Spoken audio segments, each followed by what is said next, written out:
ज्यादा खतरनाक नहीं है डेल्टा वेरिएंट। एम्स के डायरेक्टर रणदीप गुलेरिया का कहना है कि अब तक ऐसा कोई डेटा नहीं मिला है जिसके आधार पर यह कहा जा सके कि डेल्टा प्लस वेरिएंट के चलते ज्यादा मौतें हुई हैं या तेजी से फैल रहा है इसका संक्रमण।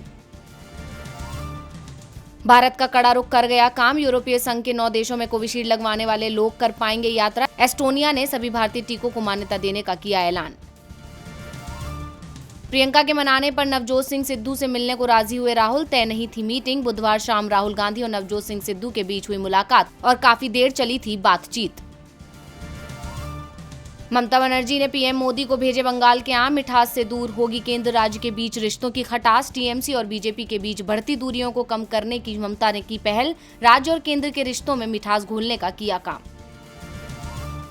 डॉक्टर्स डे के मौके पर पीएम मोदी आज देश की मेडिकल बिरादरी को करेंगे संबोधित। आईएमए ने किया आयोजन। प्रधानमंत्री ने ट्वीट कर कहा कि कोविड-19 के खिलाफ लड़ाई में भारत को अपने सभी चिकित्सकों के प्रयासों पर है गर्व।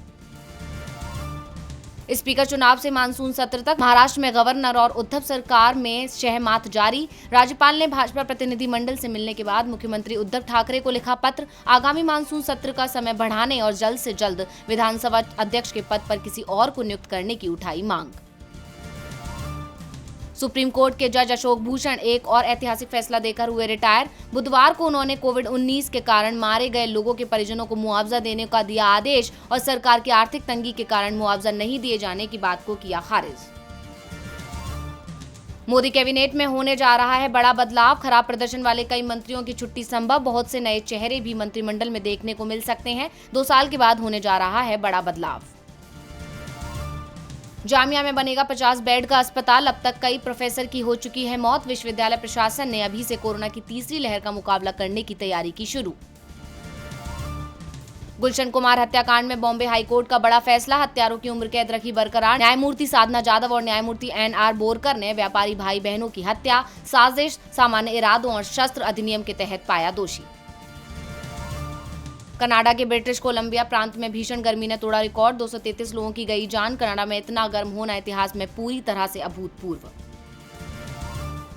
यूरोपीय संघ ने यूरोपीय रक्षा फंड किया लॉन्च, जिसका उद्देश्य रक्षा अनुसंधान और विकास परियोजनाओं का समर्थन करना। परियोजनाओं के समर्थन में कुल फंडिंग 120 करोड़ यूरो। म्यांमार में 2000 से अधिक बंदियों को रिहा किया। 1 फरवरी से तख्ता पलट के बाद देश में विरोध प्रदर्शन के सिलसिले में गिरफ्तार किए गए थे लोग। ईरानी नौसेना ने कैस्पियन सागर में सैन्य अभ्यास किया शुरू। सस्टेनेबल सिक्योरिटी 1400 नामक यह ड्रिल ईरान के कैस्पियन सागर के क्षेत्रीय जल में लगभग 77,000 वर्ग किलोमीटर के क्षेत्र को करती है कवर। वोडाफोन को 7023 और स्पाइस जेट को 998 करोड़ का घाटा। 11% गिरा वोडाफोन का शेयर। कंपनी ने बताया ग्राहकों की संख्या लगातार रही है घट और साथ ही यह फंड जुटाने में भी रही है असफल। पटरी पर लौटती देश की इकोनॉमी। बिजली खपत जून में बढ़कर 115.39 अरब यूनिट की हुई। जुलाई में डिमांड फ्री कोविड लेवल तक पहुंचने की उम्मीद। पिछले साल कोरोना को रोकने के लिए सख्त पाबंदियों और कमजोर आर्थिक गतिविधियों के चलते बिजली की खपत हुई थी कम।